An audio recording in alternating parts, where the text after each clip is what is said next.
Oop. Well, there you go. Are we recording? Yes. We are recording.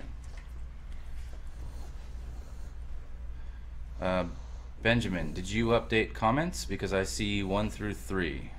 I see 1, 2, 3, and 5. I'm sorry. He did update comments. 4 was a new one. He renumbered. I think we took out 3, but renumbered. What? We are missing one. I only see 4. 1, 2, 3, and 5. Correct. Which ones? Yeah. 1, 4 2, became 3, 3. 5. Can I see? 3, sir. Can you see what? No, you refresh. If you were missing one. Are you missing one? No. Oh, okay.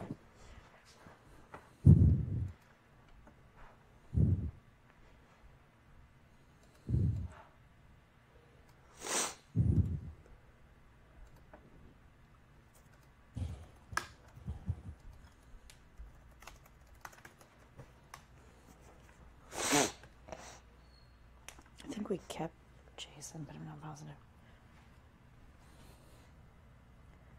Yeah, Jason's first, then Andre, Mike, Stefan.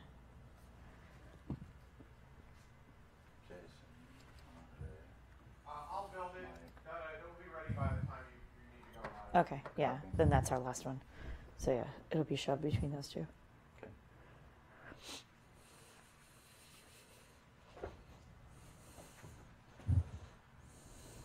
Five minutes, everybody? God, how do you tall people do this?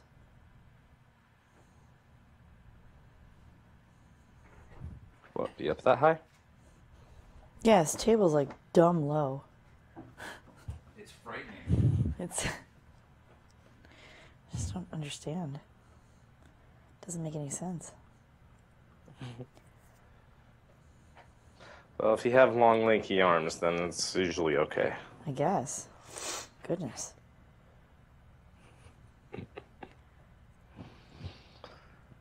Carrie Ann did get taller this week. Yeah. Carrie Ann drank some milk and... No, I just Now wanted you're to give taller. everybody a good comparison to how tall I am on Lisa's box versus how tall Lisa is on Lisa's box. That's not awkward at all. And this is Wow, why she's you called guys can mini all stoves. shove it. That's cool. Yeah.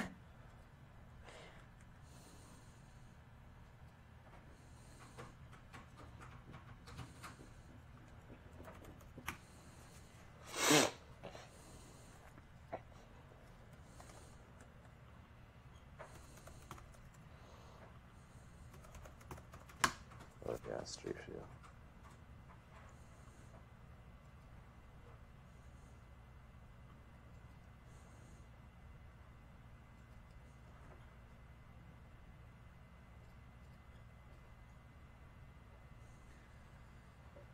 Okay.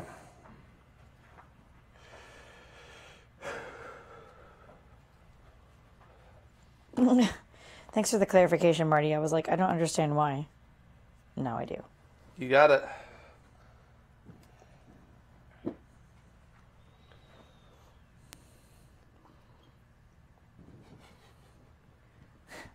Oh boy, are we all ready? Get the wiggles out. Oh dear Lord, you're shaking the building. Uh-oh, my ear thing just went Ha ha. flying as well, so... That's what you get. All right, let's get the giggles out. Put come our on. serious faces on. Think about, whatever you have to. Oh yeah, Dutta. Yes. Travis yesterday was like, oh hey, I finally watched your show. I was like, how long have we freaking known each other, man?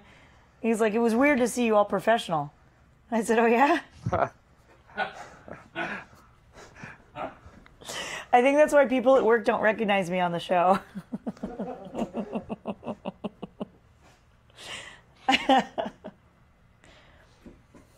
some of the comments were mistaking you for Lisa. Oh yeah? How so?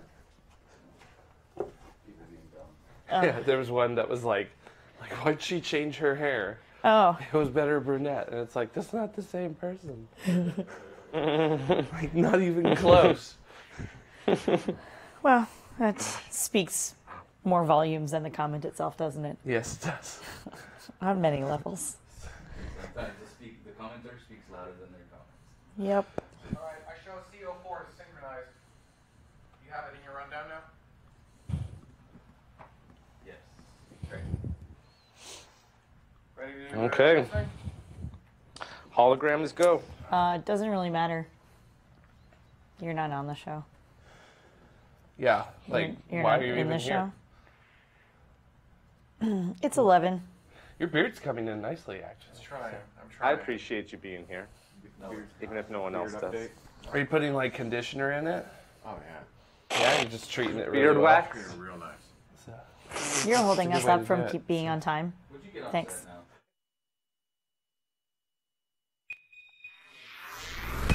Good morning. How's everything up in the sky?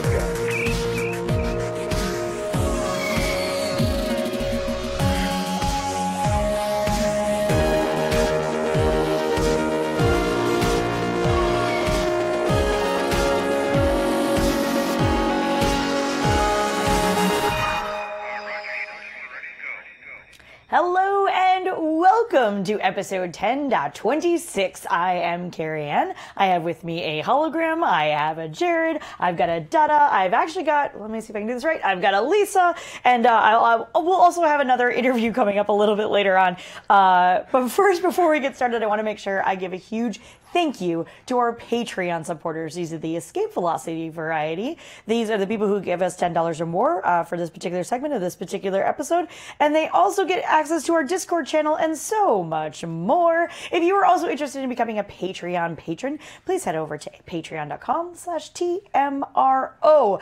Oh my goodness, this show. So unfortunately there's no launches, which is total Yeah, sad what's up face with on that? But we do have news. We do have some potentially controversial news, but that's okay. I'm actually surprised there are more comments about our news sections more often. Yeah. That really surprises me. Hint, hint.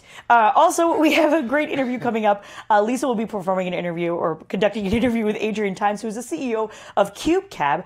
So we'll all be learning all of that together. Adrian will be Skyping in a little bit later. And of course, we have comments about last week's show, because as you do like to comment on a lot of the things that we do. So why don't we go ahead and get started with, unfortunately, no launches, but we do have some space news. And Mike, we're just so used to hearing you talk first. Why don't you just go ahead? Okay, that makes sense, I guess. So, probably the biggest thing we wanted to talk about this week was on July 19th, SpaceX's founder, Elon Musk, gave an interview at the International Space Station Research and Development Conference. He was interviewed by Kirk Shireman, and during the question and answer segment of this talk, it was a very candid talk, and talked a lot about the Falcon 9, progress on Falcon Heavy, the Dragon updates, and there was some interesting news and some interesting things that he said during this. So first, I just wanted to show this clip, which is some breaking news regarding propulsive landings of the Dragon 2 capsule. So let's just check it out and hear it straight from him. Hi, Elon. Quick question. I heard that Dragon is no longer planned to land propulsively. Is that true? Yeah, that was a tough decision. Dragon is capable of landing. Dragon 2 is capable of landing propulsively. Technically, it still is. Although you'd have to land it on some pretty soft landing pad, because we've deleted the little legs that pop out of the heat shield. The reason we decided not to pursue that heavily is it would have taken a tremendous amount of effort to qualify that for safety, particularly for crew transport. And then there was a time when I thought that the Dragon approach to landing on Mars, we've got a base heat shield and side-mounted thrusters, would be the right way to land on Mars. But now I'm pretty confident that is not the right way, and that there's a far better approach. So just the difficulty of safely qualifying Dragon for propulsive landing, and the fact that from a technology evolution standpoint, it was no longer in line with what we were confident was the optimal way to land on Mars. That's why we are not pursuing it. It could be something that we bring back later, but it doesn't seem like the right way to apply resources right now. You can tell he's really kind of upset about it. Not to overspeak you, but it sounds like he is really upset about it. I've never heard him so just sort of soft-spoken before. That was interesting. I like having the video clip there. So, sorry, go on. You were saying. And I mean, that sums it up pretty nicely. And it's just interesting how one component of this plan can change their plans so drastically. Removing these landing legs would no longer have the propulsive capability, but just like he said, that could still be an option in the future. Mm-hmm. But the difficulty of getting the safety requirements in order to have crew on board those type of flights to have a propulsive landing somewhere would just be too much of a struggle to still be on time. And it is on time. Right now, Dragon 2 is still keeping its schedule to have their test flights next year and start operations in 2019, full operations. So I'm really looking forward to that. But he also talked about a couple other things that I wanted to touch on real quickly. There's a quick clip here regarding Falcon Heavy, and it kind of seems like he doesn't have a whole lot of confidence in it, but that it's going to be cool one way or other. Let's check this out. Okay. There's a lot of risk associated with Falcon Heavy. Real good chance that that vehicle does not make it to orbit. There's like, a lot that could go wrong there.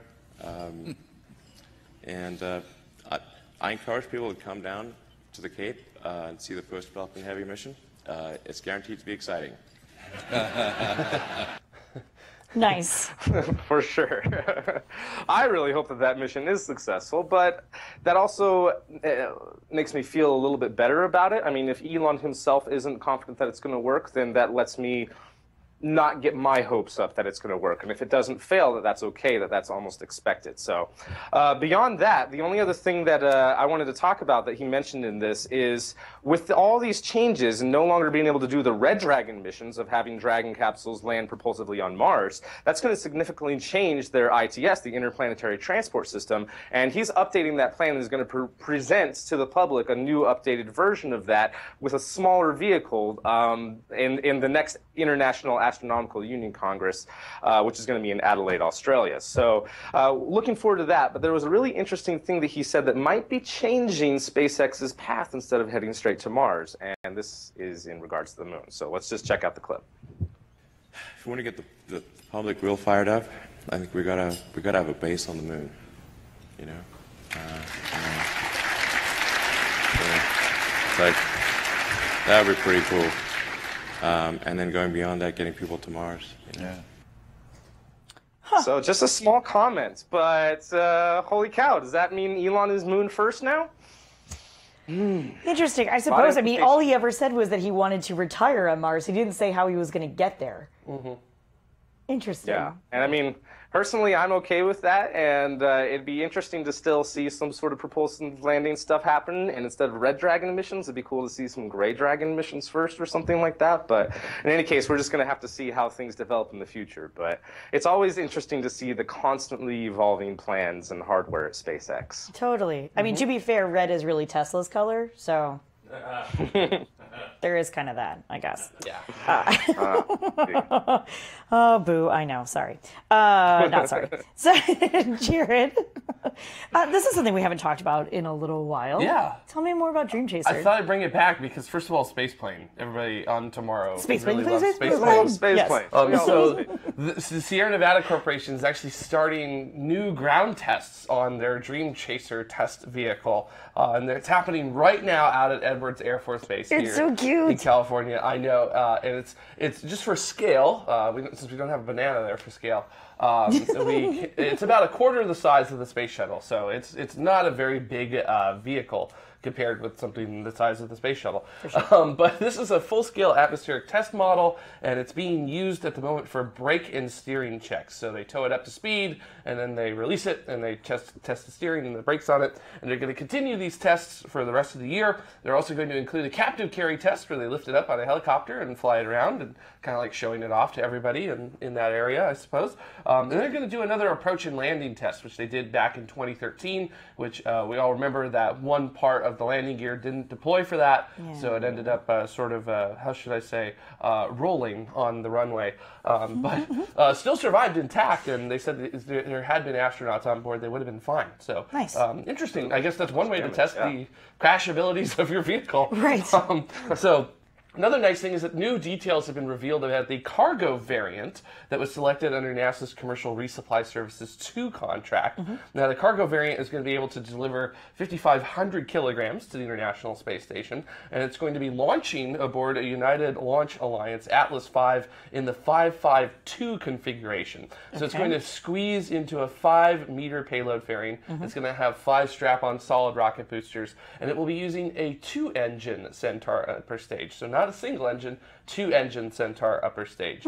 Now, Sierra Nevada Corporation says that they may launch Dream Chaser as soon as 2019. And it's going to be joining SpaceX's Dragon 2 and Orbital ATK's Enhanced Cygnus cargo craft under the Commercial Resupply Services 2 contract. So, very cool stuff. So we've got a capsule that can return stuff. We've got a disposable cargo vehicle, which is important for throwing trash away. Totally. And then we've got a space plane as well. So it's like the trifecta of cargo vehicle design. So all the things I always wanted in my space-bearing systems. Excellent. It's good stuff. I'm so excited about it. It is good stuff. Space Kyle in the chat room is asking, has the 552 configuration ever been flown? So the 552 as a whole has never been flown. Okay. But each individual part of that has flown. There have been twin-engine Centaur upper stages in the past. And obviously, the Atlas V has flown in the 551 configuration with the 5-meter payload fairing, 5 strap-on solid rocket boosters, and a single-engine Centaur upper stage. But yeah, so you're confident that it's going to go off without a hitch. So it's sort of like if I was going to rebuild my Subaru, for instance, and I took a really good engine out of that Subaru, and I took some really nice tires off of that Subaru, and I put them onto my lovely shell of a Subaru. Exactly. I should still be confident that it'll go? Yes. Okay. Yeah. Awesome. Dutta may know. I know, Dutta's laughing at me. It's Yeah, exactly why I chose Subaru. Something interesting too about the Centaur is the early versions of Centaur all flew with 2 engines, and it was once they switched over to Atlas V that it was using just the single engine version of that. So this is kind of nice to see the return of the 2-engine Centaur that hasn't flown in quite a long time. Last mission might have been what, like in the 80s before Centaur 3 even? I think it might have been in the 90s with Atlas. With Atlas. I'd ask you to tell me how you remember by how old you were, but I don't want to feel older than that, so we'll just keep moving.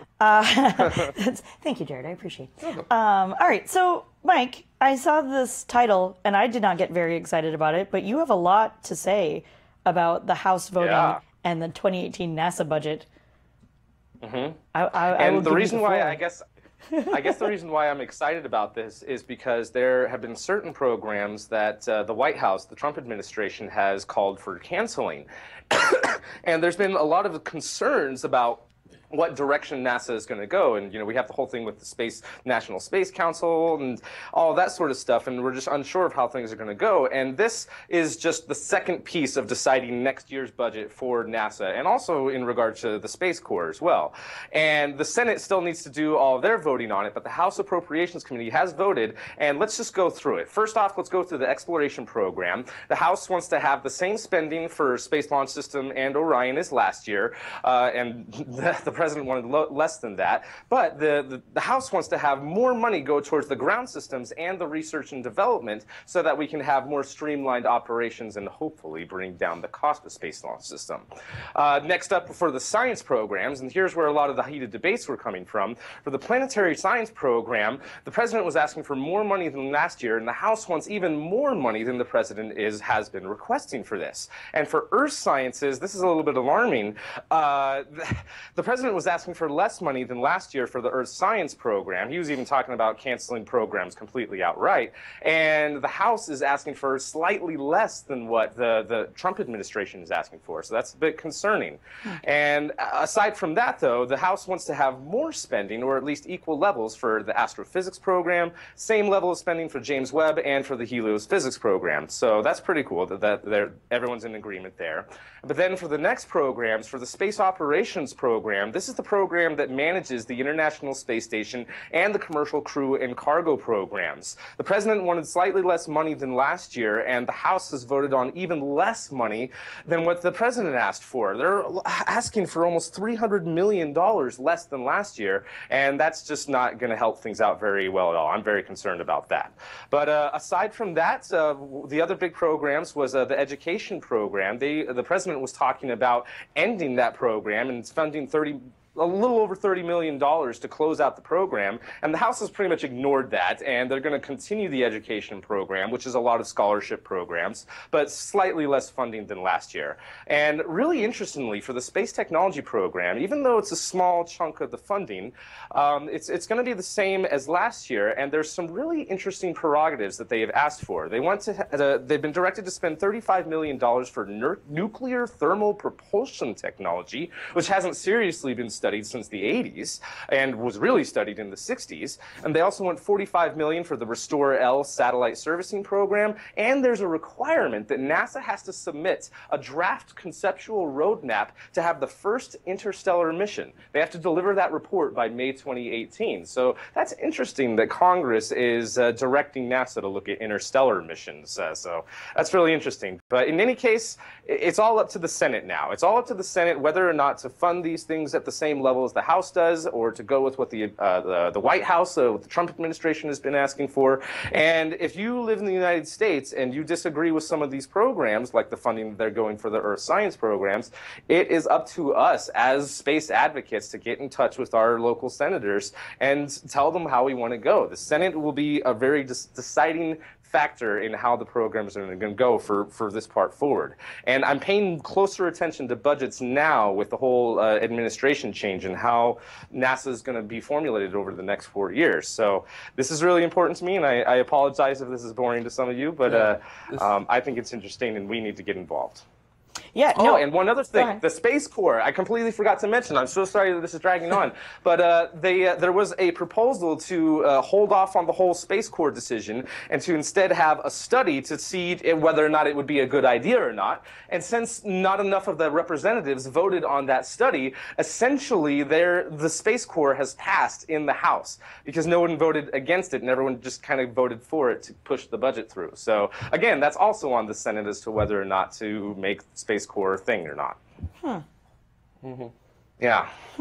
So yeah, that's your policy update for this week. Yeah, Lars von Braun in the chat room is saying it's not boring, it's important.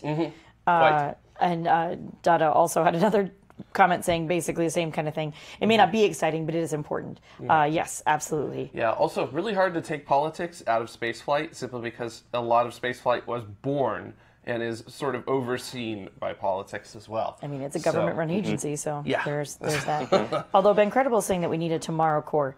I'm not sure how that would work. How would that work? I believe we have a TMRO Corps. I think they're separated into ground support, suborbital. Nice. Excellent. Very nice. Now that's a save. Very nice. Ah, yes.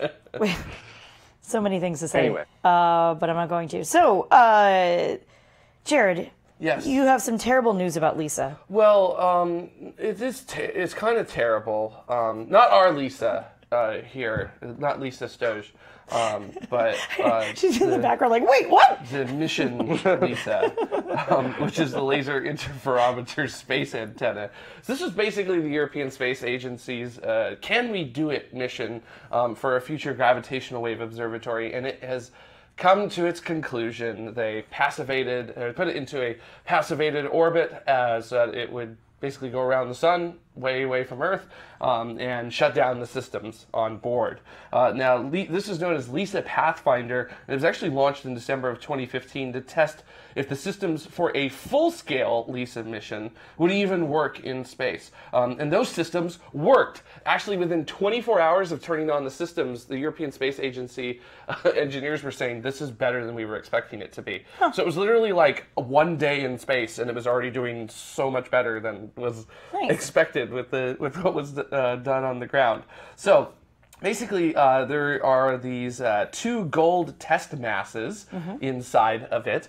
They are 46 millimeter cubed in size, so they're very, very small, but they have to be in a constant state of free fall within their respective test chambers inside of the spacecraft. And they found that they could do that. The restraints that hold on to those gold test masses, they were removed from those test masses flawlessly without adding any sort of energy into them to move them around in the test chamber. They also recaptured them as well during points during the mission in case, sort of like testing a just in case if they have to actually fix those test masses on the actual full-scale LISA mission in the future. And that worked as well. The laser systems to detect the subtle movements of those test masses, it worked. The micro thrusters developed by NASA worked as well. So this is going to, and those thrusters, by the way, allowed LISA Pathfinder to be 10,000 times more stable than any satellite flown before. So, which is just like ridiculous to think about. Now, these technologies were of the utmost criticalness to prove the success of the upcoming full-scale LISA mission, which will fly 3 spacecraft in formation 1 million kilometers apart from each other to measure the changes in distances using lasers. And those changes they're going to measure over a million kilometers, they're going to be a few millionths of a meter. And that's the type of precision you have to have in order to get actually the data on gravitational waves. Now, just in June, the European Space Agency did approve the official formal start for the full-scale LISA mission, which will be launched sometime in 2034. So, very exciting stuff. Excellent mission, in just all around, just a great mission. So, Really great name, too. Pretty good name. So. Yeah, we can all stand behind that one. Oh, that's funny. Okay. Well, I only say those things because A, Ben would probably say those similar things, and or he would be negative about it, and then B, because Lisa is not one to toot her own horn, and she definitely deserves it. Yeah. So there's that. So now I did that.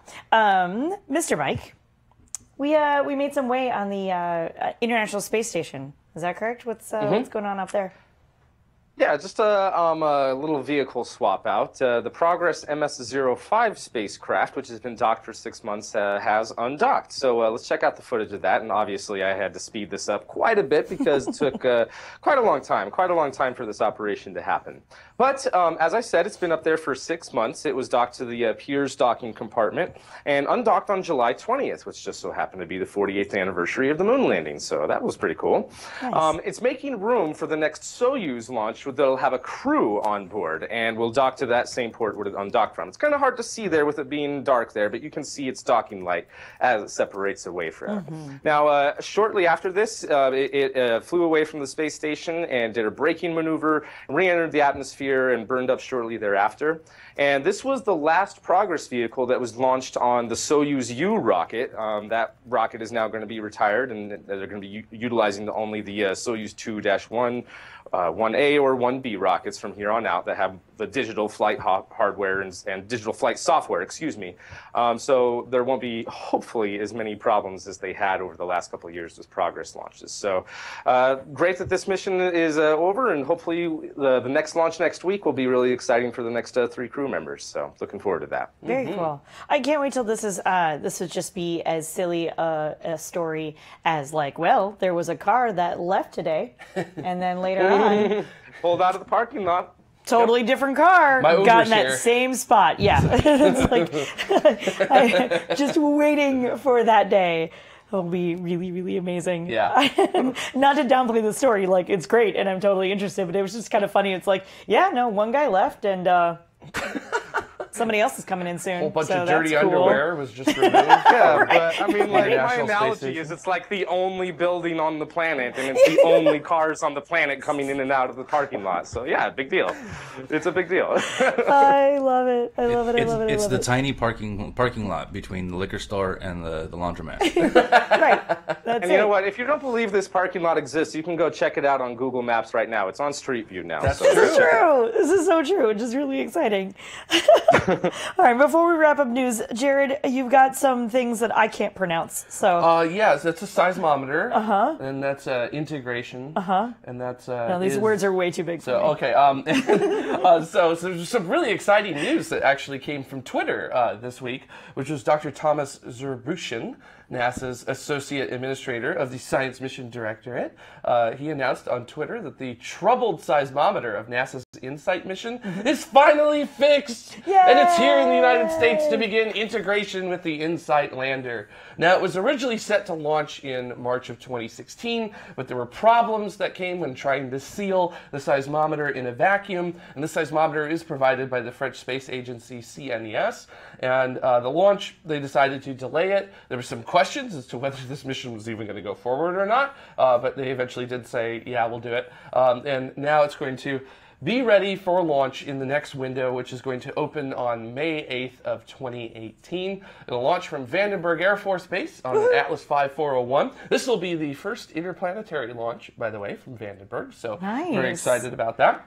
Now, the reason that this seismometer was such a trouble is because it is sensitive enough to detect the movement down to half the width of a hydrogen atom. So that's like really good at being able to do that. Now, when it does that, there will be like a little cover over the seismometer to prevent things like wind and dust from moving the seismometer when it's placed directly onto the surface of Mars. And it's going to allow for the detection of Mars quakes, which by using the seismic wave data from those Mars quakes as they come through, we can actually do a precise characterization of the interior of Mars. So just like how here on Earth we know what's in the interior of the Earth from the seismic waves as they travel through the Earth and detecting them all over the Earth, we're going to do the exact same thing on Mars, except our seismometer is so sensitive, we only need one seismometer to do that, not a network of them. Also, another cool thing it'll be able to do, it'll be able to detect impact events from meteoroids, which is very important if you're going to build something like a Mars base on the surface of Mars. You need to know what that actual rate is. And this is going to be a really exciting mission. This is going to be doing like hardcore geology on the surface of Mars, which right now we've been sort of doing like moderate geology with our rovers that we have on Mars. This is like a pure geology mission, and I'm very excited about it. So, very cool. Yeah. On a slightly personal note, we made Lisa watch The Core over the weekend. And so when you said that we know exactly what the interior of the Earth looks like, all I could see were all these weird images of like gigantic diamonds and then air gap for some unknown reason. And then that's not how that works. But good stuff. If you haven't seen it, you it's really a geode the size of Texas. No, not really. So good. So, yeah. All right. Enough. It's a bad movie. It's like, yes. So we'll just go directly into break. And when we come back, Lisa will then have control of the next segment, which is our interview with, again, Adrian Times, the CEO of CubeCab. Stay with us. We'll be right back. Look into her face, determination in her eyes. She won't give up or quit or fall for little fashion lies. Filled with awesome expectation, this girl's a fascination. Nothing in her way will keep her from her destination. 'Cause she's fire walking, she's fire walking. When it's hot, she keeps on moving, 'cause her heat keeps on improving. Yeah, she's fire walking, she's fire walking to be free. Hello and welcome back to TMRO. Now, before we get started with our interview with Adrian Times from CubeCab, I would love to give a huge thank you to our Patreon supporters, our crowdfunders that help make this show go. So thank you to our Escape Velocity supporters who give $10 or more per episode. They get access to our exclusive Discord channel and their name in the show. But we also have our Orbital subscribers as well. These are the people that give us $5 or more per episode. They get their name in the show and worldwide shipping for our swag store. So if you'd like to support the shows of tomorrow as well, head on over to patreon.com/TMRO. Now today we have Adrian Times here, the CEO of CubeCab. Thank you for taking time out of your Saturday to be with us today, Adrian. So could you tell us a little bit about what CubeCab is and why does CubeCab actually exist? What was the reason for its creation? So what CubeCab is a developer of small launch vehicles, specifically 5 kilogram payload to low Earth orbit, CubeSat. As to why we exist, so currently if you have a CubeSat and you want to take it to orbit, you can only ride share. Means you have to go where the rocket takes you. You have to wait for the rocket to manifest, which is typically a year or two. If you're doing anything dangerous, like if you have payload or propulsion on your satellite, other payloads may get you kicked off, and you may not get your satellite or money back, or so I hear. So what we're doing is making dedicated launches for CubeSats. You can take your orbit. You only have to wait for the government paperwork to clear, which is typically a few months. Nobody else can kick you off the ride because you are the only payload on the launch, and so on and so forth. Also, we are the cheapest ride to orbit in terms of full mission cost at $250,000 per ride. The closest competitor we know of takes about 4 times our payload and goes for $1.2 million a ride, and then they get more expensive from there. So there's CubeCab. You guys are specifically focusing on payloads of around 5 kilos or less, yeah? So you've got a bit of a market. It kind of seems like CubeSats themselves are kind of the trend in space at the moment, because you've got like universities, every university under the sun seems to be building their own CubeSat these days. So is that the kind of market that you're aiming for? Yes, our market is primarily academic. In fact, if you look up the standard charts of this, and I'll say Swartwell is the best chart out there. You can see the majority of CubeSats being launched these days are from universities, with commercial being a strong second, especially if you include constellations. Are you using any new technologies to kind of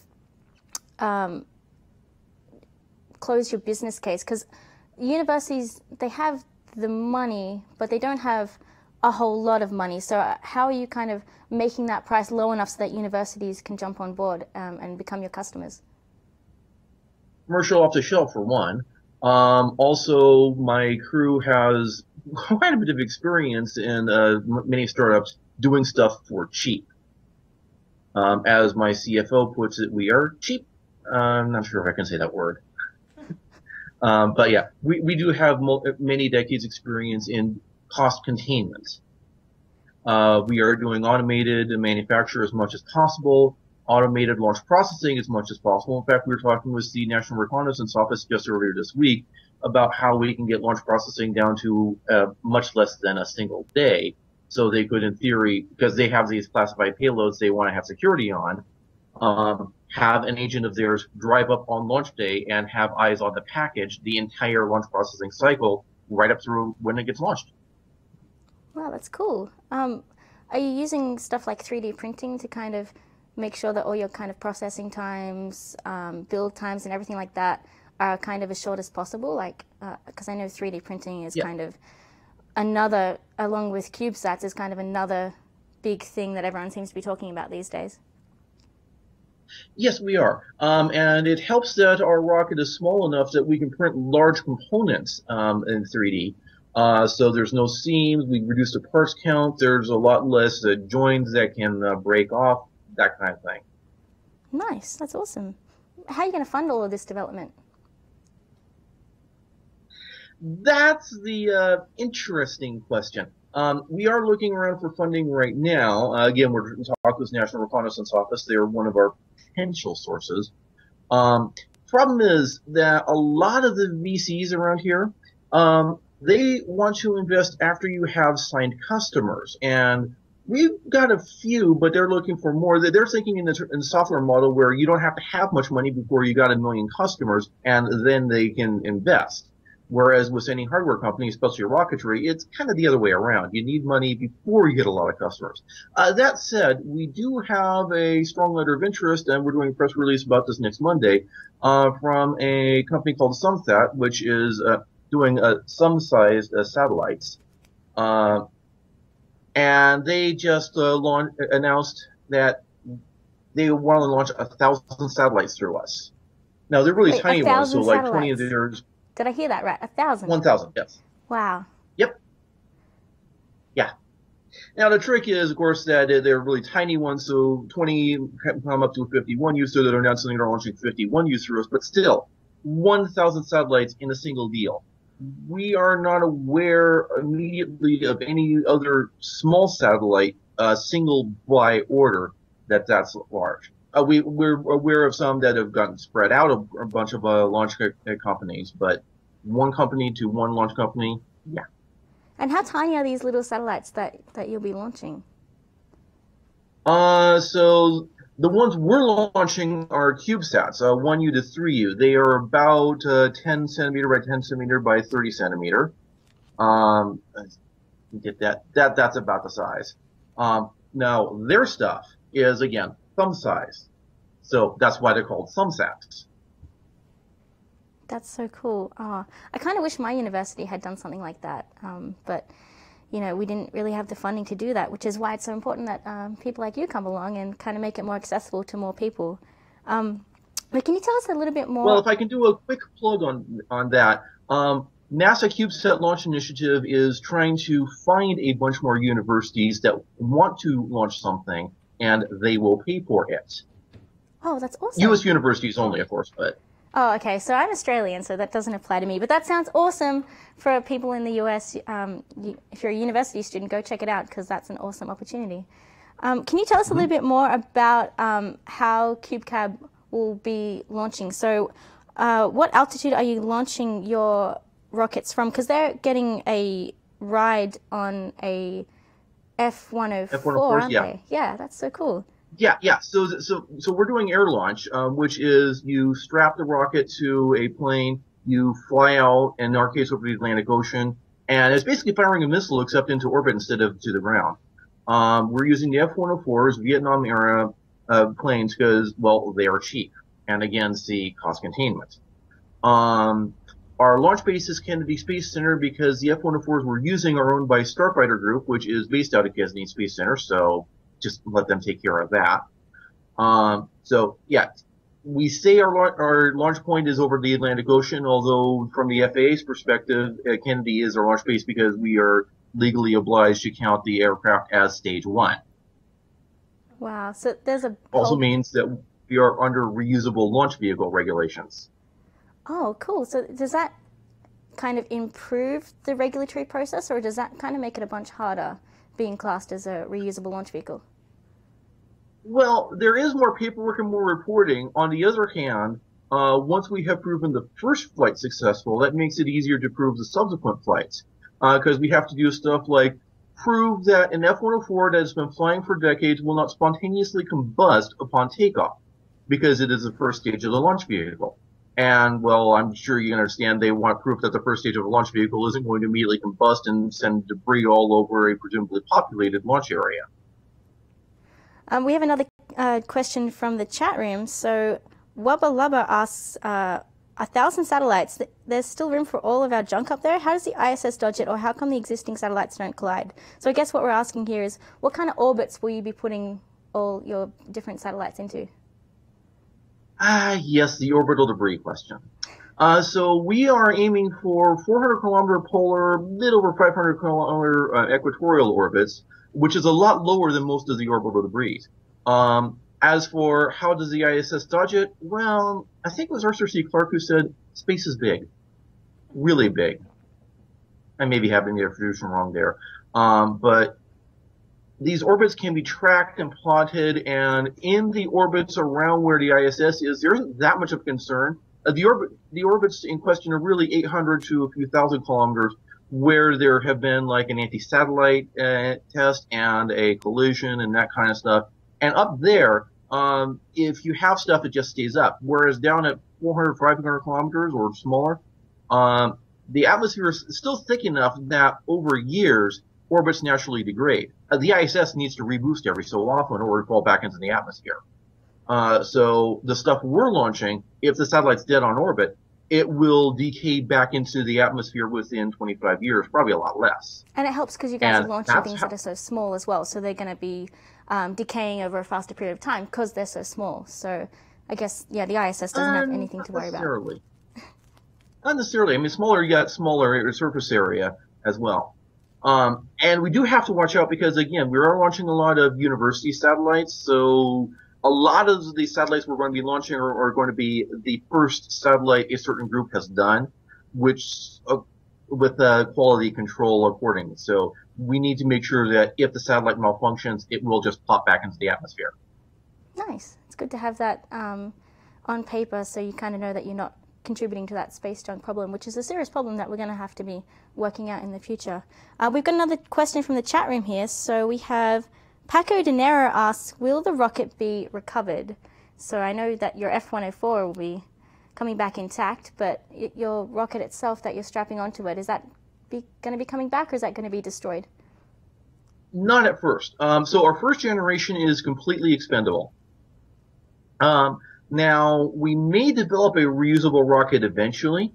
So our plan is to achieve a very high flight rate at first. We are targeting at least 100 launches a year. So you guys were complaining about no launches this week. Well, if we do what we are hoping to, that will never be a problem for them again. There are some projections that we may be able to get up to 1,000 satellites a year, or 1,000 launches a year, or more. Wow. Yeah. So our operations are going to have to be automated manufacturing and pit crew-like processing.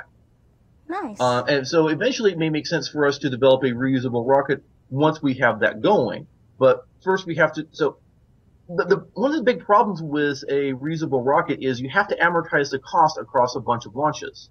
Even the space shuttle fleet, over its entire multi-decade career, all 5 launchers, only 140, that's 140 launches in all that time. Not that many customers. With CubeSats, there are a whole bunch of customers, so we can do a whole bunch of individual launches, and a lot of people have been saying, including Scott Post, the guy being nominated to the National Space Council, that you have to get a high flight rate to drop the launch costs.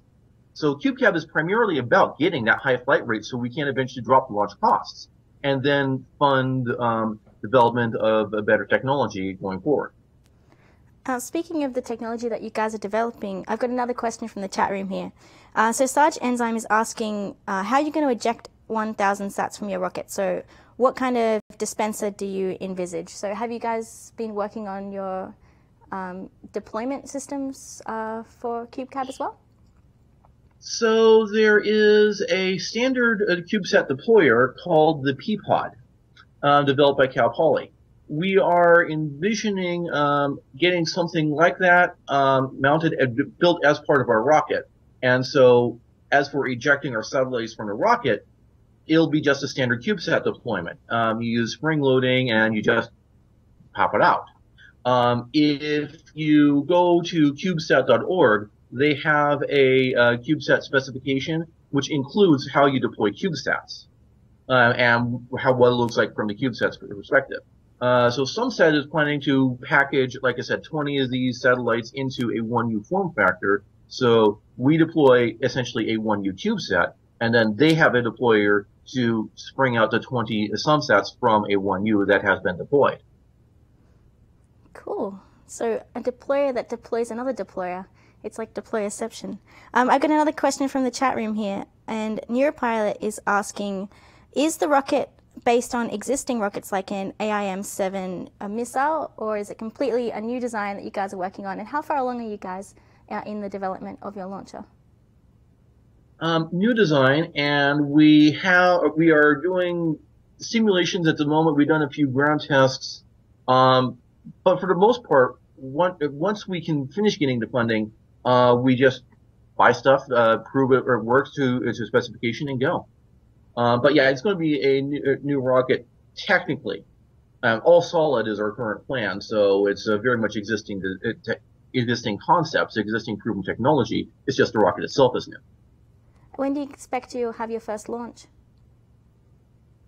First orbital launch, 2 years after funding. So if we were fully funded now, 2019, but again, looking for funding. Awesome.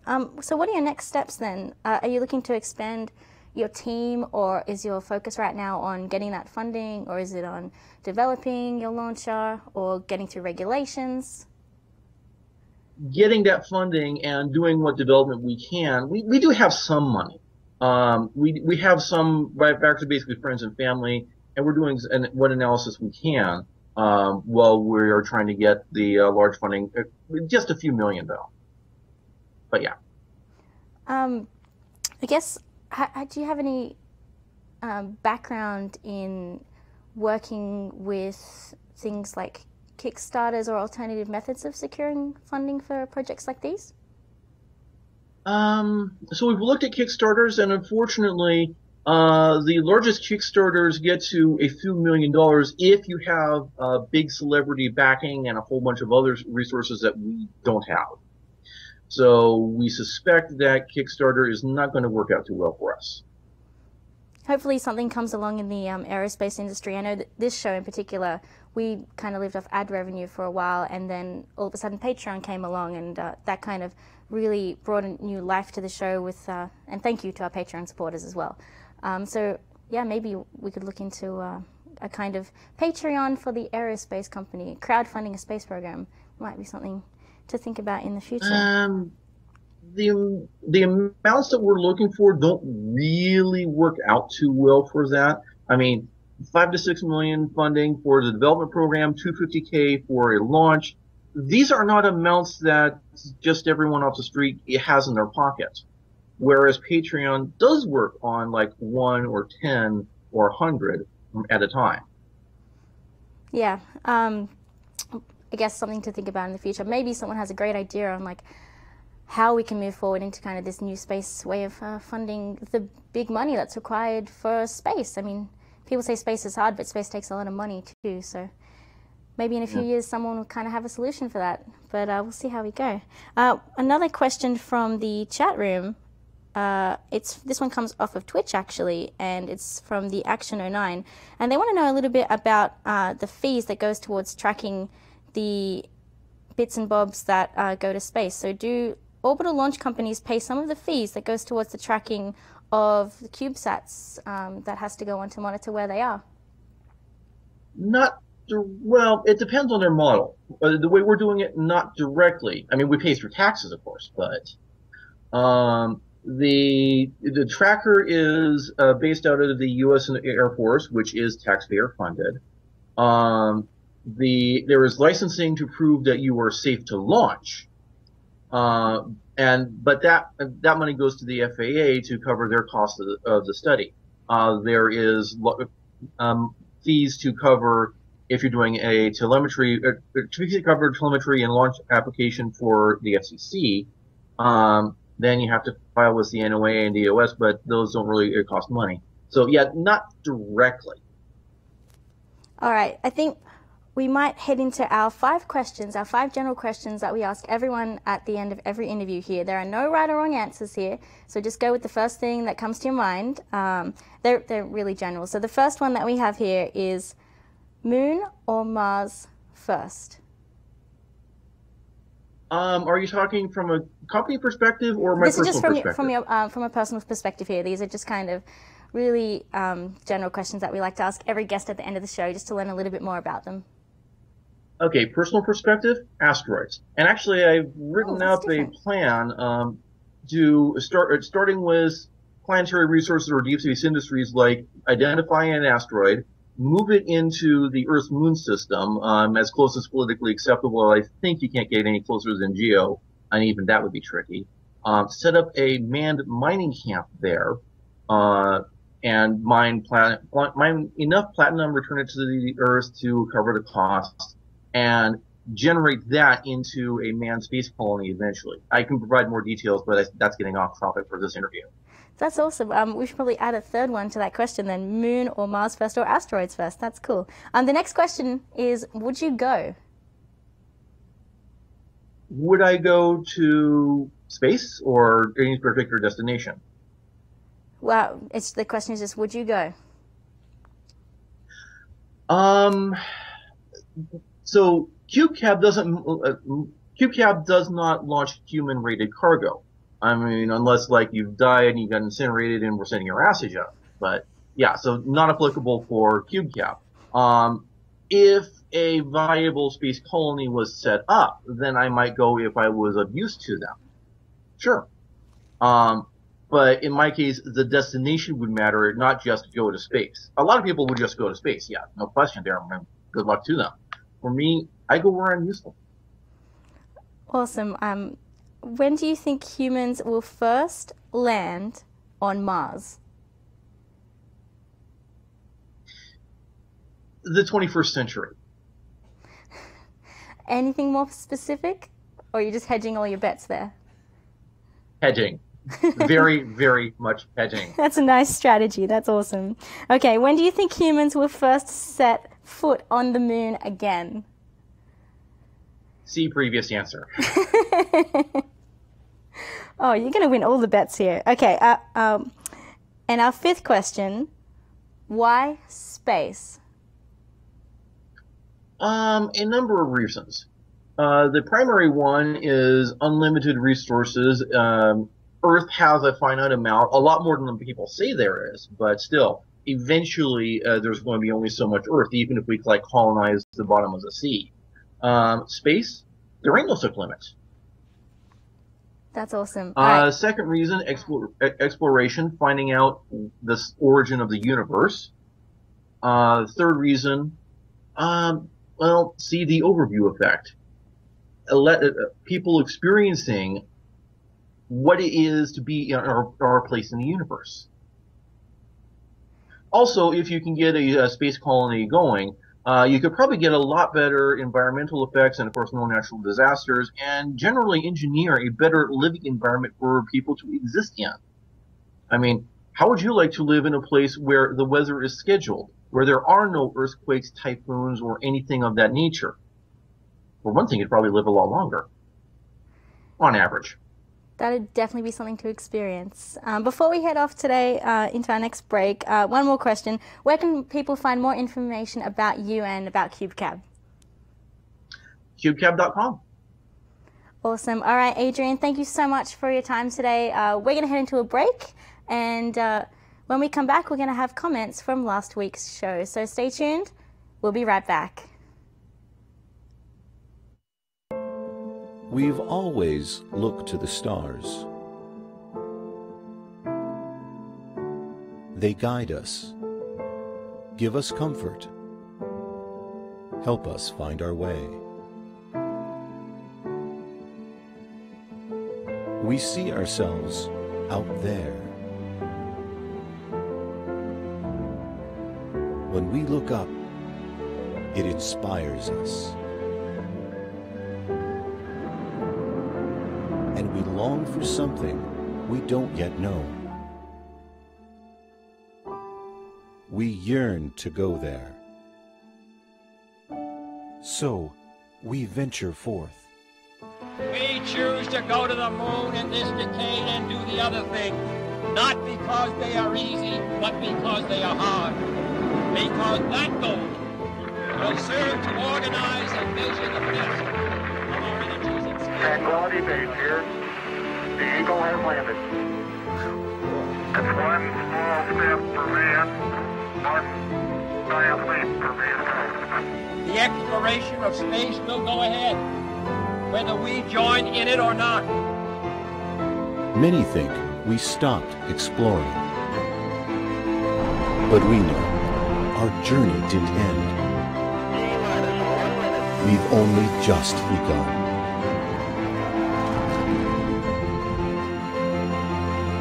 Orion is functioning perfectly at this point.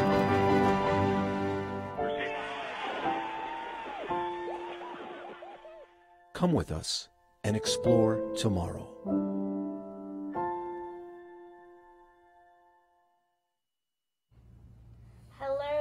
Welcome back to Tomorrow. Now, before we get into comments from last week's show, we'd love to give a huge thank you again to our Patreon subscribers, specifically our Escape Velocity members who give $10 or more per episode to the show. They get access to our exclusive Discord channel and their name in the show. But we also have our Orbital subscribers who give us $5 or more to the show per episode, they get access to free worldwide shipping on our swag store and their name in the show. But we also have our suborbital subscribers as well, and they give us $2.50 up to $4.99 per show. They get access to After Dark as soon as it's available and their name in the show. If you'd like to support the shows of tomorrow, head on over to patreon.com/TMRO.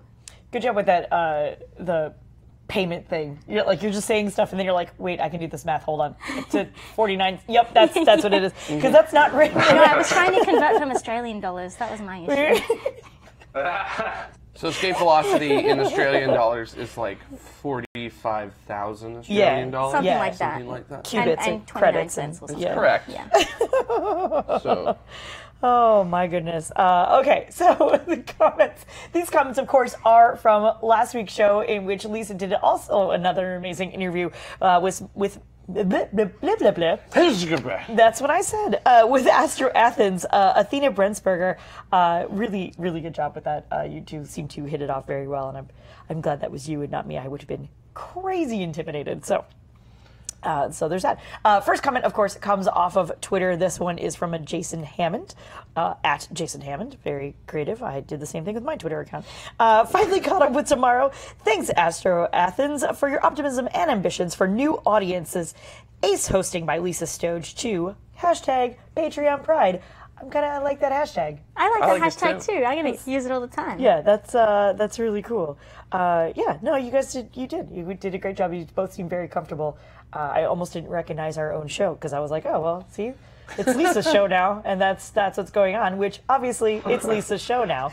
People are asking where Ben went, and we're all like, don't care. It's fine. I had a lot of fun doing that interview. Athena was great. She's a science communicator, and I'm a science communicator. So, we had a lot to talk about and a lot in common. So it was great. I had a great time. Yeah. Very good. I love it. Next comment comes off of YouTube. I almost said comes off of Andre. It comes from Andre, I suppose. From Andre Jansen Medeiros. Medeiros. Thank you, Villar. Yes. So good. Andre's going to be like, that's not how you say it. While watching this show, I realized you've recently made an effort to interview more women, and this is great. STEM is very women. Women in STEM, I think is what we're trying to say, are very underrepresented with too few women staying in STEM fields. I'd like to propose a lofty goal for tomorrow, keeping women guests and hosts at or above 60% of the total number of people appearing on an episode. Get some Grace Hopper clips into the intro if you need to. First of all, I want to say thank you to that. I appreciate the observation.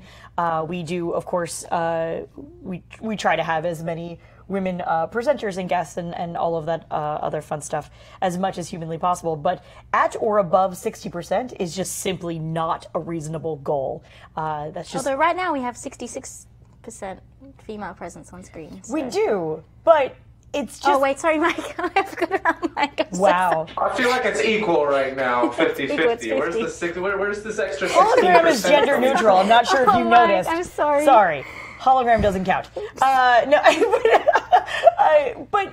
but really, I mean, and Lisa, I'm sure you run into this sort of thing where they just aren't the women in the STEM and sciences programs. They just don't exist, which is really unfortunate and something we would like to continue to encourage. However, it's just not realistic for us to say, well, from here on out, we've already interviewed 12 men this season, and so therefore the rest must all be women. It's just not simply going to be a thing. However, if you are a woman or know a woman who may be interested in the STEM areas, science, technology, engineering, I almost said education, engineering, and math, please feel free to encourage them. Show them what you're interested in and why. Mm-hmm. And that's what this entire show is about outreach and getting to everybody. We want everyone to be excited about space. We're super excited about space, and we're all at different levels, right? So anybody can be interested and excited and involved in space, and that includes women of all shapes and sizes and ages and all of the other things. So thank you. I appreciate the comment. However, it's just not super realistic, but we will do every effort and we expect you to do the same. Yes. Right? Yep. Anybody else? I'm totally on board. Okay. Let's do it. Yes. Awesome. So, next comment comes off of YouTube from a Mike Flegel. Fly like an eagle. Flegel? Sure. Yeah, we're going to go with Flegel. Like a Flegel. Says, cool, I just wrote a proposal on this topic for my technical writing class. TMRO itself was one of the 3 methods I mentioned for space advocacy, and specifically highlighting the successes of NASA's COTS initiative and SpaceX Keep Spreading the Word. Anybody want to go into what NASA's COTS is for? Mike? COTS for the Commercial Orbital Transportation Services, otherwise the program that developed the Commercial Cargo Program. Perfect. See? There you go. Thank you. We try to shy away from 3-letter, 4-letter, and pretty much any other acronym other than something that's widely recognized like NASA. And then, Lisa, I feel like this comment kind of speaks to you and your communication just kind of in general. There you go. That's all I have to say about that. I'm just glad that people are talking about the show. So. Yeah, Mike, thank you for bringing us up as one of your examples as science communicators. Yeah. Super awesome. Yeah. Yeah, I think we all kind of try to do our own little bit every once in a while. You know, wearing having our TMRO mugs and our TMRO pins and that kind of thing. That's how people find out about us. It's by people liking what we do and telling other people about it, getting them involved, spreading the word, and having those conversations about space. And I think that's the most important part of the show, is having those conversations and stimulating those conversations with other people. So thank you. Yeah, absolutely. The next comment comes off of YouTube. This is one from Stefan Schuler. Said, when did the big red spot appear on Jupiter? I vaguely remember that there was a big asteroid impact at some point. Could such an event cause a long-lasting disturbance? Jared, this one speaks to you for some reason. Yes, it does. How long has the Great Red Spot been on Jupiter? That's a great question. Nobody knows. Because back when we actually decided to start aiming telescopes up instead of at the horizon, that's when the Great Red Spot was first seen. It's often credited to the astronomer Robert Hooke in 1664 as the first official observation of the Great Red Spot, which means that it has been around for at least 350 plus years. Now, when did it start? We have no idea, because there's just no real way to look at a storm or sample it and say, this is the exact point in which it began. Also, we don't understand the mechanisms behind it as well. That was part of Juno's flyby just a couple weeks ago, was to image it and see if it could understand the mechanisms behind the Great Red Spot. But in terms of an asteroid impact, I think you're talking about Shoemaker-Levy 9, which happened in 1994. And the largest of those fragments from that comet that hit Jupiter, it left dust in the atmosphere of Jupiter for about a year after it. So, and from those impacts as well, the dust was actually visible from even small ground-based telescopes here on Earth. So, because I know we have it documented that up at Griffith Observatory, we were able to see the dust clouds left over from the impacts during that time, and we only have a 12-inch telescope up at Griffith. So, how would you compare those dust clouds to that impact to the dust clouds that we were supposed to see from the L-Cross mission impact? Itty-bitty. L-Cross would be inconsequential compared to these dust clouds. So, yeah, those huge scars, if you will, in Jupiter's atmosphere were like 2 to 3 times the size of Earth. Right. I mean, that's just like a monumental amount of energy released. It's just like, that would have been like apocalyptic here on Earth. It's huge compared to the fragments. I'm not going to say it would have destroyed all life on Earth, but it definitely would have taken care of the majority of the species on Earth if something like that were to impact the Earth. So nice. Yeah. Awesome. Always a good thing to think about. So yeah. We'll sleep well tonight. Yeah. So well before I was born. So that's good. Yes. It's good. It's good to know. If I may too, this might be a little bit esoteric, but we've known about Jupiter for a long time. Even ancient civilizations knew about Jupiter. Yep, and something that I found really interesting, I read a recent article that even the ancient Egyptians might have had telescopes and might have been able to observe the red spot themselves because of their whole mythos of Jupiter, or the name that they had for it back then, being the storm god and being, you know, this great storm. And keeps talking about the storm god. And when they got transferred over to other cultures, like the Greeks and Romans, that's why Jupiter was a storm god. And so it's just kind of a theory that some archaeologists have, but it's still kind of interesting. And if it's true, then the Great Red Spot has been back even as far back as the time of the ancient Egyptians. So that would be crazy. Yeah, and the Great Red Spot is also changing at the moment too. It's currently about half the size that it was a century ago. So it's getting smaller, and we don't understand, because we don't understand the mechanism causing the Great Red Spot, we don't understand why it's getting smaller as well. So is it changing in density or anything along those lines? We don't know. Okay. So that's where this passage, is going to come in handy with that kind of data. So, Interesting. yeah, should be. So await the data. We'll find out soon. Yay. Very cool. Thank you. Thank you, Stefan, for that insightful comment or question. And then last comment before we kind of wrap some things up here comes off of YouTube from Metson Young. At least I'm That's close enough. Right. I'd love to hear your thoughts on the National Space Council, its history, and what you think the new one might do and how effective it might be. It's so funny you asked that question.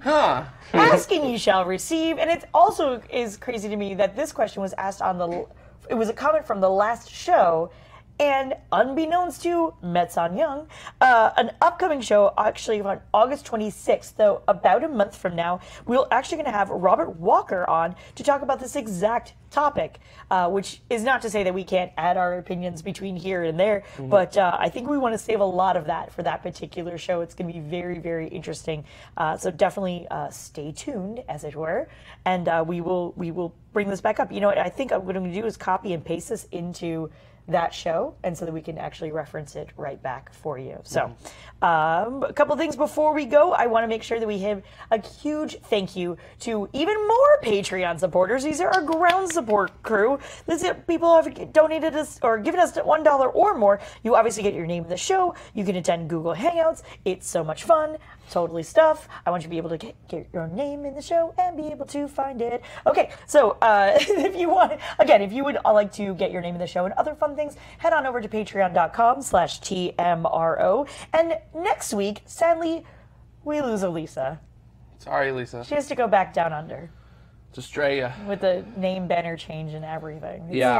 It's very, very sad. But we are going to be doing that one thing that you keep asking us for, and we keep saying we're going to do, and then we don't do. But we're actually going to do it this time. We're going to have a round table discussion. And this one is going to be the all-wonderful topic.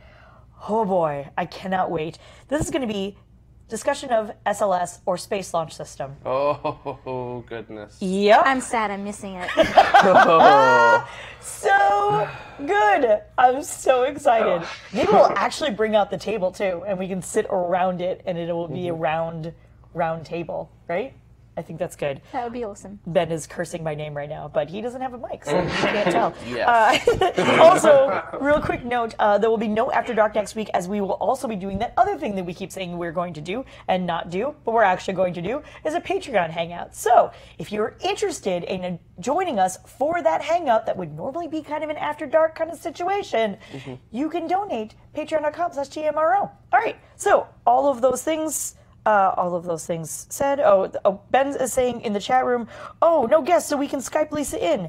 I don't know how we're going to Skype Lisa and Mike in, but sure, we can all do all of those things. We can get Lisa on the guest channels. channel. I'll be on the guest channel. All right. We'll just... it will be 4 a.m. Australian time, so I will be kind of like dark and sleepy, but I can make it. So you will see me again next week. I think what you should do instead is just stay up the entire time so you're really cranky. Yes. I think that would be even better. I think a lot of us are going to be cranky next week. I have a suspicion. So. As long as I have coffee, I think I'll be fine. So good. So this has been a great show. If you are staying with us, if you're watching us live, of course, we're going to have our After Dark. And if you have access to all of that, then congratulations. And if not, head on over to patreon.com/TMRO. In any case, we will see you guys next week. Thanks for joining us. Bye. Bye-bye. Bye.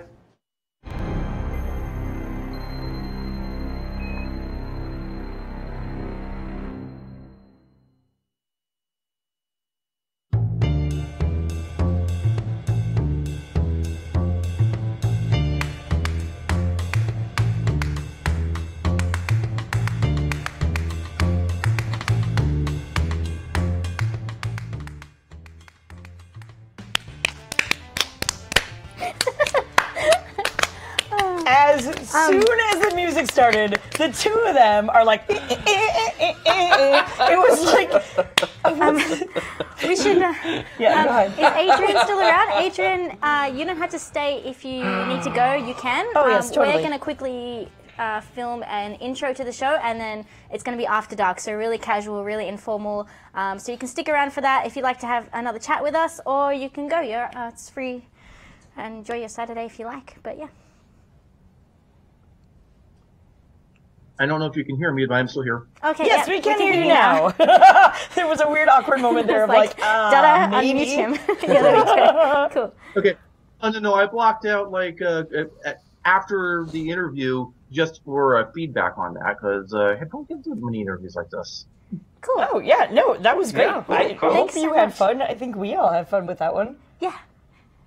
Yeah, it was a great time, and yeah, thank you so much for taking time out of your Saturday for that. So, yeah, it was cool. Sure. I enjoyed it. Yeah, absolutely. All right, should we do it? There were a open? few things I was hoping I would get to, like some guys chided me for not mentioning their price point, 20,000 per satellite of theirs, but I can follow up with them. For sure. Well, and the other nice thing is that because all of these get archived anyway, once it's up on YouTube, and I'm sure Ben will shoot you an email once that's actually live and what have you, you can always feel free to sign in and comment on that as well. Anything you feel like you forgot or left out or anything along those lines. We actually really enjoy the interaction after the fact as well.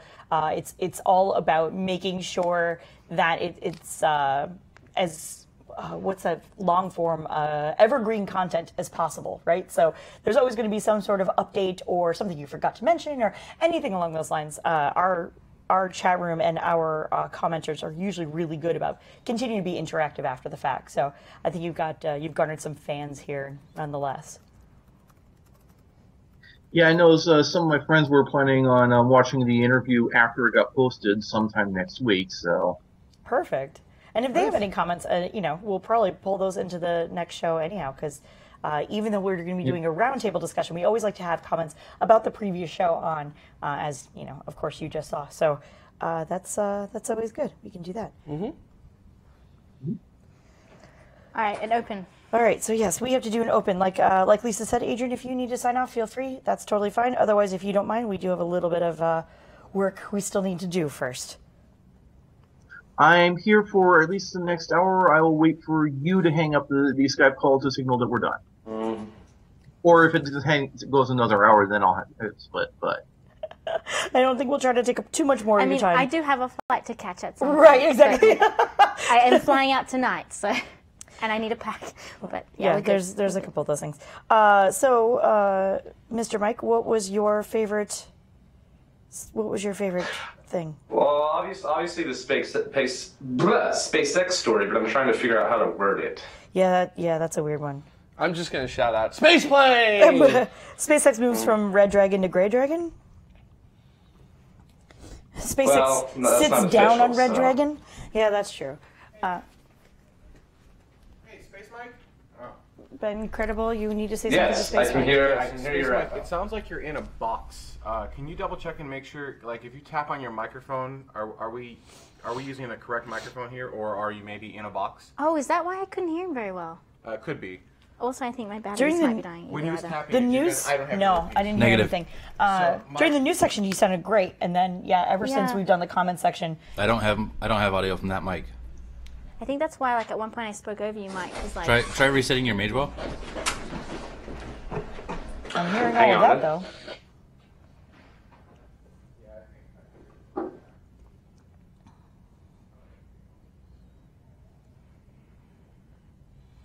Dream my wrist is chaser. so sore from like holding this iPad. See, okay, and Ben was like, "No, this isn't a big deal. This is what we're gonna do." It was cool though. Like it was real handy. I didn't have to Sure. balance it on my Except leg. it gets heavy eventually. Just got to practice.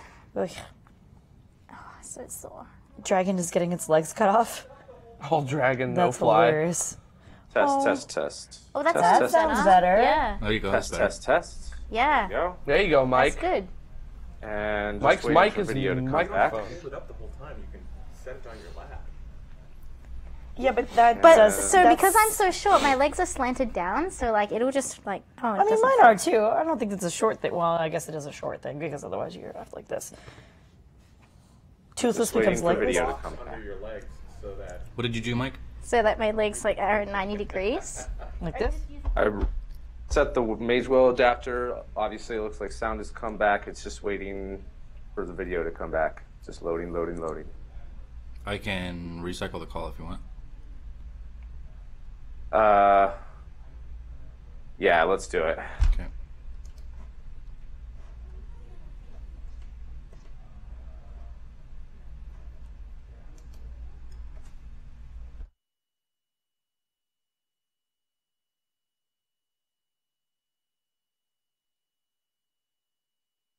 There he is. There we go. There we go. All right. Is it better? You guys hear me okay? The audio's Sound better. okay? The video is a little choppy, but yeah. Yeah, that's weird. You're Probably pixelated. It's Yeah, like, adorable. look at his shoulder. Does it look bad on camera though? It's very Wreck-It Ralph right now. Oh, it's fixed. It's fixed. There it goes. Yeah, I Lovely. just needed a second. Wait, no audio from Lisa or Carrie Ann? No, What? because Dada had to mute It us was because he was really talking to weird, Mike for a too. second. Oh. It's you have to give like everything like a minute to. I started having problems halfway through the interview where I couldn't hear you guys on my end. All right, let's. I think it looks good enough. Let's do the opening. All right. Something was Yeah, I got happening. a plane to catch. Anyway. All right, so have we come up with anything good Dragon for Mike to loses say? its legs. Dragon loses its legs. Sure. I'm saying space plane. You didn't have a new. You had an interview. I'm looking at you like, no, just kidding. You didn't have a. What new did you thing. do? And I got What did you do? What are you doing It's really here? more like, what did I do? Because I didn't do anything. Yeah. I had an interview with Adrian Times of CubeCab. Well, you should close it out like Ben would close it out. Yeah. I mean, not like Ben would close it out, but I mean like. Tomorrow begins right now. Oh, for the love of all things. That's not what I meant, but yeah.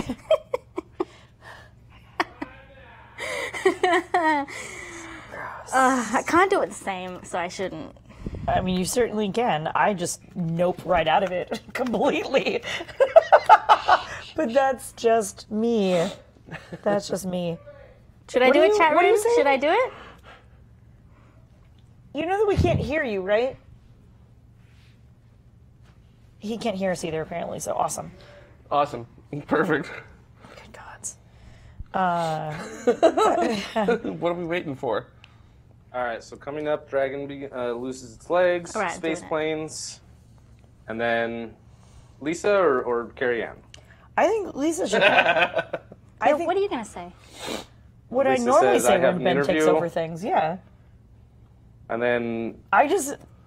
say all that and more. Tomorrow begins at this moment in time. So what's the order? Usually Mike, Jared, I guess me, and then you. Okay, cool. Right? Cool. Do it live. That's what we're trying to do. All right, take number 1. Coming up, Dragon loses its legs. Space plane. That is really exciting. I've just got comments. Lisa? And I've got an interview with Adrian Times of CubeCab. Stay tuned. Tomorrow begins right now.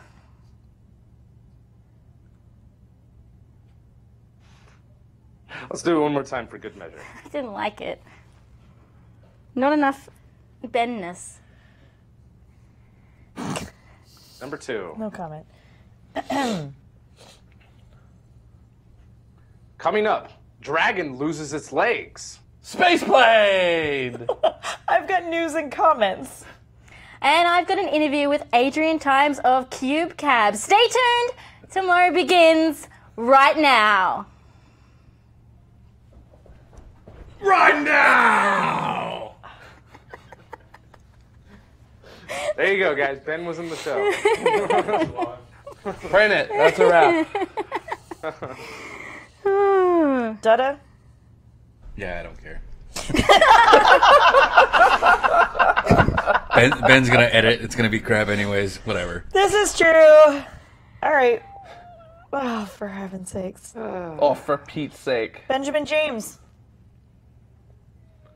Higginbotham. Space Fogel says keep it. Well, yeah, I mean, something's getting... Yeah, okay, cool. You have to like call my name and then wait 8 seconds. I did. Yes, Carrie Ann, Joy? Well, so Adrian is still with us. Is there anything that you wanted to ask him? No, I think we're good.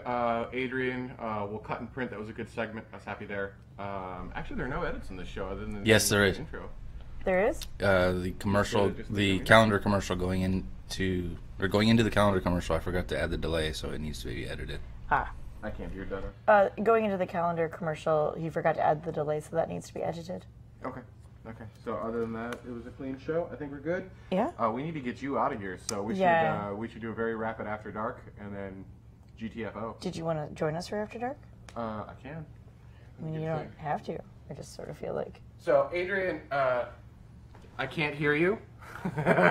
I know everyone's Because I wasn't screaming, singing, so that so you my hear me mic will now. come up. Yeah, no, he doesn't have an earpiece. That's not you. That's Oh, him. yeah. Your earpiece is just right over there, silly. Just let me grab the thing. Okay. Yes, Factor, I have to pack because I was very disorganized and did not That's gonna take pack a while. anything. Okay. I don't have a lot of stuff. It's fine. Were there any final comments from the chat room we didn't get to? I was juggling YouTube,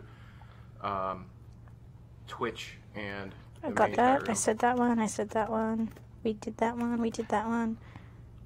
Adrian, if I could ask, are the We pretty rockets much got to that them all. you guys Oh, are good one, planning at to least. use, are they multi-stage? Yes. Like I said, technically the aircraft itself is the first stage, but beyond that, we're looking at 2 or 3 stage all solid. Oh, and I think I actually forgot to technically answer the question of launch altitude. So, aircraft aside, we are planning to launch at Mach 1.5 and 60,000 feet. Nice. Awesome. That's really cool. I definitely hope that that you guys are able to be successful at that. I've seen a few different plans over the years of doing air launches like this, for dedicated CubeSats on an existing jet. And I don't know, I really like this idea. So hopefully this whole interview and this episode will help bring you guys some attention and help to hopefully get the funding that you guys need in order to move forward. That's part of the reason why I gave this interview, yes. Yeah, cool. I'll make sure to That's share great. it when it goes live. Yeah. So if I can ask you guys a question. Yeah. What's your opinion of the general small satellite launch development market? I've been seeing a number of competitors, but we try to be rather aware of who all else is working in the space. I mentioned the closest competitor, but I'm getting a general impression most of our competitors are either going for like 20 to 50 kilogram max payload or 100 to 300 max payload. And I'm wondering if you got the same impression. Well, you've got Rocket Lab doing Electron, and they're like 100 to 250 kilogram payload mass, and then you've got Vector. I'm not sure what Vector's payload mass I'm going to is. say 300, Yeah, they have a lot. but I I could be wrong. And they're the two main small sat developers that I know of that are kind of getting a lot of the attention. But you're right, I don't really know any that's kind of doing as small as you guys are doing. That's the thing. There's a lot of companies that, there's those that have gotten a lot of attention, and there are a lot more that I feel are kind of in the same situation that you guys are in right now, where you're looking for funding. And I feel that a lot of the companies that exist, like one that comes to mind is a company called Interorbital Systems, although they'll be launching from the ground, but in the same type of payload range, that until they actually have something to I guess, announce, whether it be a piece of hardware or seeking funding or whatever it might be, that you don't really hear about them until there's that announcement. So I saw a list not long ago that was over 20 companies that are looking at this small sat market for a dedicated small sat market. And then you even have government agencies who are looking at that as well. I mean, Japan is working on their own dedicated small sat launcher for a 3-unit CubeSat. So there's lots of different people working on this, and I guess the whole struggle right now is kind of waiting through to see who makes progress and who will actually do stuff. So I guess I'm rooting for everyone. Yeah, me too. Yeah, I think we all do in general. Didn't we have another CubeSat interview earlier this year, even? We had one with the little tiny thrusters for CubeSats. Oh, okay. That was, it starts with A. Not Axiom Space, but No. something that sounded like it. I know Orion Space? No, I know what you're talking about. Orsion? Or maybe it was... Oh, chat room, help me out, I guys. know, the chat room was like, you don't even know your own show! Oh yeah, and CubeOS. Yeah, CubeOS with CubeOS. There's in the software for it. Axion. Axiom. Thank you. A something. Thank you, Kojan7. Right? You guys are on top of it. Did the small propulsion. Yeah. Yeah. Yeah, Dariachi, Cogent 7. Yeah. So, I mean, there's definitely some things that are going on out there. CubeSats, kind of, like you were saying, are kind of all the rage in general. So hot right now. This is so hot right now. And so many people have been promising to launch CubeSats for cheap, Yes. under $1 million, under 500,000, around 250,000, like what you guys are saying. And no one's been able to deliver yet. And I think that's kind of what everyone's waiting on, is waiting for someone to be able to deliver that. And that's when the game's going to change, I think. Like, even in Australia, we have not a lot of space things going on, but we do have one company called Fleet Space, and they just secured a bunch of funding, and they're planning to launch, really a high number, I don't know how many, thousands maybe, of CubeSats to do, an Internet of Things constellation. Yeah, I don't know when they're launching, but CubeSats are definitely gaining, their market is expanding, so when we get launching them, things are going to change.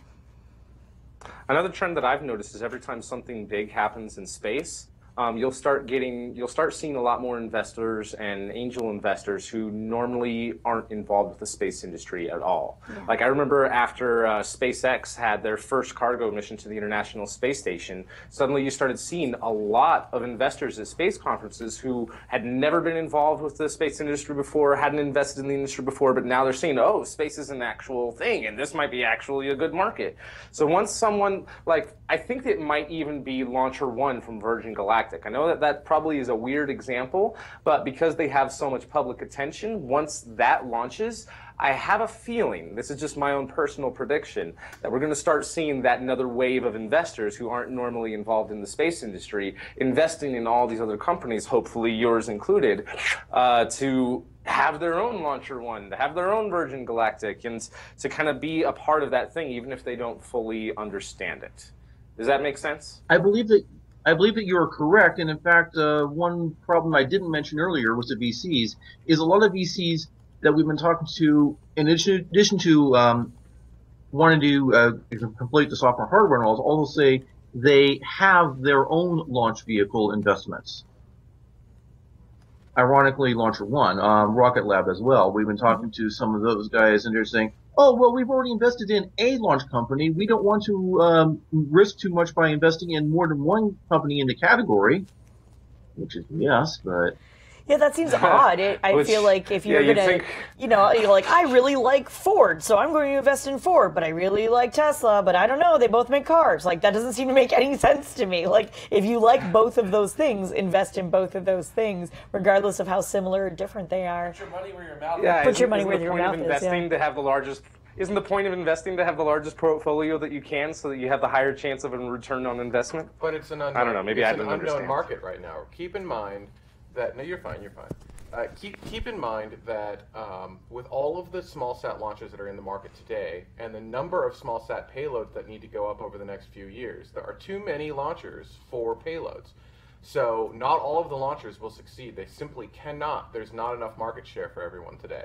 So we're in a bit of a chicken-egg scenario where part of the reason there's not enough payload is because it's so friggin' expensive to launch your payload up there, and so no one's building anything. So we need them to drive the cost down for all of these things. But in order to drive the cost down, we need new launchers that need funding, and in order to get that funding, you need to see that there's payload, but you can't get the payload because you go around and around and around. So it's this iterative cycle, but it's not been proven yet. So yeah, we have Rocket Labs, yeah, we have Vector, and we have Virgin Galactic, but no one has actually truly proven a successful business model here, other than scaling up to these ginormous things like SpaceX and Blue Origin have done. It's not to say it won't work, it's just to say that it's unproven, and I think that's part of where some of the fear is. But that's also the high upside from the investing side, is that the higher the risk, the higher the potential reward. So it all depends on what the investors are willing to take from risk standpoint. Some will take more than others.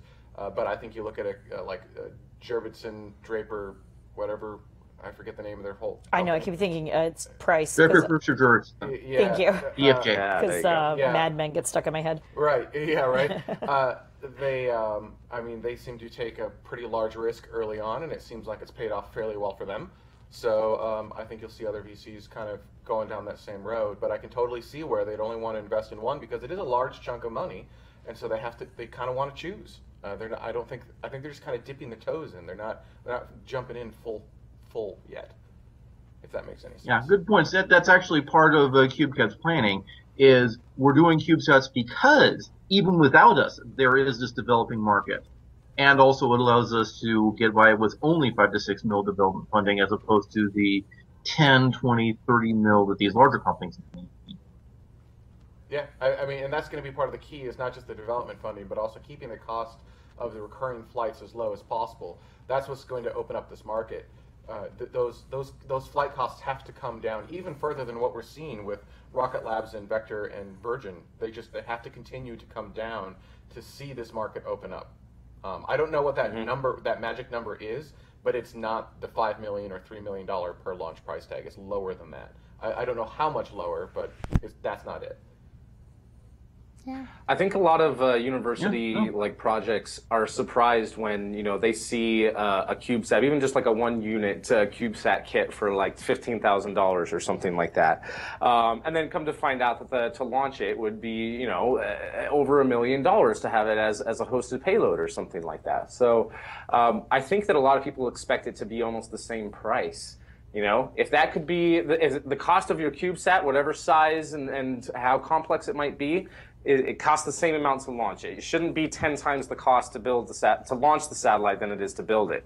But one other thing that I would really like to see and is a cool trend is even though there's a lot of competition between a lot of these startups, there is also kind of a spirit of camaraderie in a sense, and there have been a few mergers of different companies. And just like Ben said, it's inevitable that not all of these companies are going to succeed.